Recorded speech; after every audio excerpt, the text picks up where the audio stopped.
46 is brought to you by Dr. George Leeks, Pahrumps optometrist since 1990, offering full-spectrum eye care for children and adults. Call today, 727-8300. News is also brought to you by J.K. Nelson Law. Call 727-9900 today for your free consultation. If you need a lawyer, you need Nelson.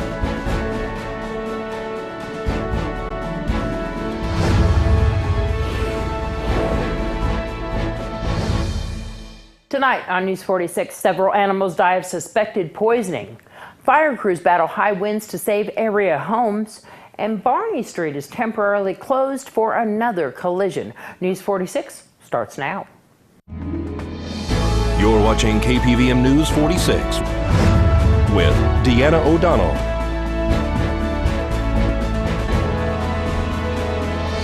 News 46, local coverage you can count on. Good evening. It's Monday, May 1st, 2017. I'm Deanna O'Donnell for News 46. Police are looking for information into several possible animal poisonings that once again are happening in Comstock Park, located off Highway 372. But unlike the incident that occurred in 2015, they are not isolated to just this area. The Nye County Sheriff's Office is investigating what they call a new series of suspected dog poisonings in Comstock Park. According to Sheriff Sharon Worley, this is not only happening in this area. There are several other reports around town of dogs eating some kind of substance and having symptoms of poisoning. Some time ago, around 2015, I believe, we had a bunch of poisonings, mostly dogs. And it kind of went away for quite a while, and now it seems that someone else, or maybe the same person, is poisoning dogs again in Comstock Park. According to the report, on April 26, deputies responded to Homestead Animal Hospital after learning of 5 dogs which had been suffering from severe poisoning symptoms. The dogs' owners are neighboring residents on Bonnie Claire Street and Comstock Circle in Comstock Park. We spoke to one of the residents this morning. My neighbor came over and she approached me about her dog being poisoned by either turkey or ham.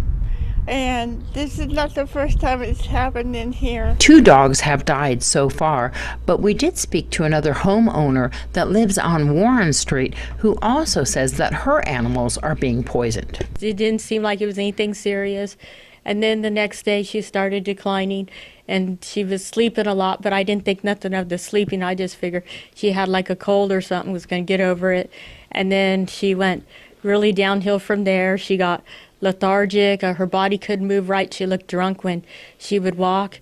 That's when I contacted Peggy with Pets Are Worth Saving, and thankfully she's able to help me get an emergency appointment at Dr. Herr's office. The day that I was in there putting my cat down was the day Tink and all the other dogs started coming in, and Tink had a lot of the same symptoms as my cat. The group Pets Are Worth Saving have been helping with some of the medical bills for these animals. The Paws group held a fundraiser on Saturday at Ian Deutsch Memorial Park. We're a local nonprofit, and one of the biggest things we're raising money for at the moment is all the dogs that are being poisoned in Comstock Park. We're doing the best we can, but it only as donations and money will allow. The homeowners told News 46 that they weren't able to speak to any other media because Channel 13 in Las Vegas made them sign an exclusive agreement. They were the owners of Tink and Princess. In 2015, a similar series of poisoned dog incidents was investigated by the Nye County Sheriff's Office. No suspect was apprehended at that time. Police say the methods and location of this new series of poisonings appears to be strikingly similar to the incidents which occurred in November of 2015. Homeowner Association President for Comstock Park, Lucy Karp, spoke to News 46 today about what they're doing. Right now, I'm telling you to please do not let your dog outside without checking your yard.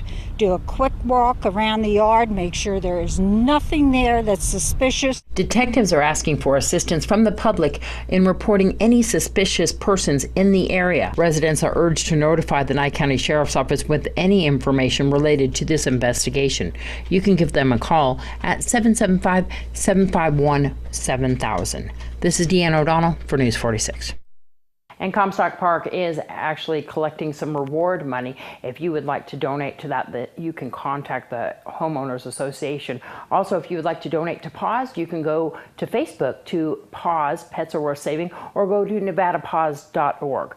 This once again is not isolated to Comstock Park. The sheriff has said that the other animals around town are showing signs of being poisoned. The homeowner is holding a rally tomorrow at Comstock Park at 1 p.m. for all that would like to attend. President Lucy Karp from Comstock Park says that they have surveillance cameras in place, but only in certain areas. They also told us that the residents that have cameras on their houses are keeping a close eye out, and they hope that they will catch the suspect this time.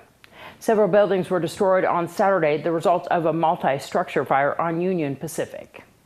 Upon arrival, we found a windswept fire that was quickly consuming at least 3 separate properties that came to a point in a particular area of origin. We also found down power lines, which caused an immediate safety hazard to our fire personnel.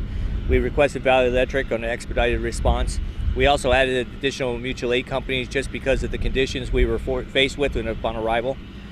We set up 2 different zones. We actually placed an engine at the heel of the fire, which is at the very back, starting to move forward, and then we placed apparatus along the flanks to stop the forward progress. Crews did a great job. There was immediate extension to a couple camper shells, an RV, and small substructures, accessory buildings at the rear of the properties. However, all the primary structures were protected. Were any of those structures occupied? They were occupied structures, however, all the occupants were accounted for. This is a few properties coming together? It is. They all 3 properties come together in one common area, and the common area is where it appears that the fire originated. As you can see on most of the properties, there's an overabundance of ground cover.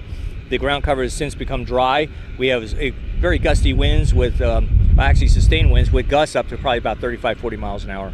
So Valley Electric came on scene. They secured the power here. Is there power out in this area then? They secured the power to the individual properties, but again, the power line that was down, there was a safe area established around it. Immediate operations were ceased in that particular area, and Valley Electric confirmed that it was energized.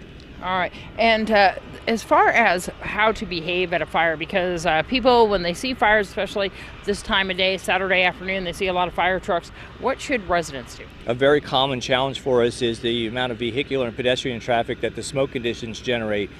What happens, though, is it prevents us from doing our job because we're having to face and kind of manage that portion of a call versus focusing our attention on the scene size up, the risk assessment, and then deployment of the resources.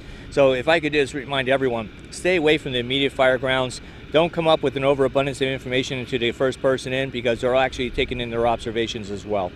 All right. And then this fire will be investigated by Prompt Valley Fire and Rescue? Yes, and we're underway with the investigation as we speak. Emergency crews responded to another accident on Barney Street. We'll tell you about that when we return.